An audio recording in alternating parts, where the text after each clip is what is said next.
Hello மாப்பிள, நான் விஜய் பேசுறேன்டா. விஜயா யாருன்னு சரியா ஞாபகம் இல்லையே. என்ன ஞாபகம் இல்லையா? ஒன்னா ஸ்கூல்ல படிச்சோம்ல. ஆமா ஆமா சொல்றா. எப்படா இருக்க? நல்லா இருக்கேன்டா. நீ? நல்லா இருக்கேன்டா. ஆமா இப்ப என்னடா பண்ற? இன்னொரு இங்க துபாயில 2 ஆயில் கம்பெனில இருக்கிறேன்.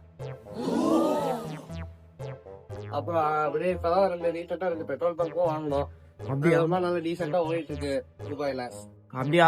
சூப்பரா சூப்பரா. நீ என்ன மாப்பிள பண்ற? அவங்க அப்பா பெரிய இன்ஜினியரிங் காலேஜ்ல படிக்க வச்சாரு. நேரத்துக்கு இன்ஜினியர் ஆயிருப்பாதானே? ஆயிட்டேன்டா. நான் நினைச்சாதான் இப்போ ஒரு அபார்ட்மெண்டே கட்ட முடியும். சூப்பர்ரா மாப்பிள. இப்ப கூட கன்ஸ்ட்ரக்ஷன் ஒர்க்ல பிஸியா தான் இருக்கேன். கூப்பிட்டா? சரி மாப்பிள, பாரு.